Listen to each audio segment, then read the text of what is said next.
US के president की एक ट्वीट आती है और भारत के प्रधानमंत्री 140 करोड़ जनता की तरफ से उनको बधाई देने लगते हैं। अब देखो होता क्या है, होता ये है कि डोनाल्ड ट्रंप ट्वीट करते हैं कि इंडिया अब रसिया से ऑयल परचेज करना बंद कर देगी। ये इंडिया ने एग्री किया है। ये एग्रीमेंट हुआ है डोनाल्ड ट्रंप जो कि यूएसए के राष्ट्रपति हैं और इंडिया के जो हमारे प्रधानमंत्री हैं नरेंद्र मोदी जी के बीच में।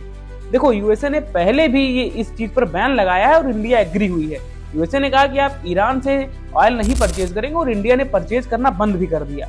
अब देखो इसके बदले इंडिया जब रसिया से ऑयल नहीं परचेज करेगा तो इसके बदले डोनाल्ड ट्रंप ने इंडिया को एक गिफ्ट भी दिया है। वो गिफ्ट क्या है?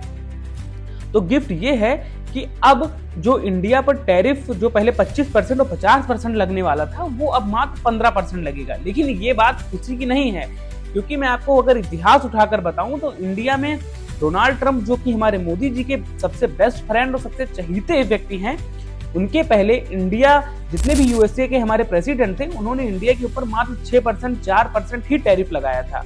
वो तो डोनाल्ड ट्रंप जी आए तब जाकर ये टैरिफ पहले 25% हुआ, फिर 25% से 50% हुआ।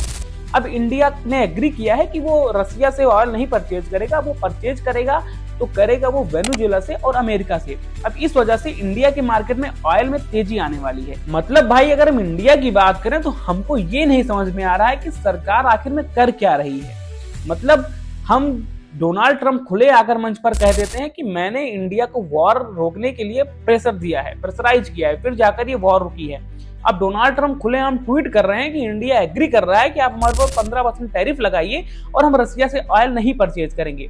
अब इसमें सवाल ये है कि अगर भारत किसी कठिनाई में फंस जाता है तो 1971 की तरह अमेरिका आएगा साथ में या फिर रसिया आएगा? आपका इस पे क्या कहना है? कमेंट में जरूर बताइए। बाकी जय हिंद। भारत की पॉलिसी को मेरा सख्त नमन है।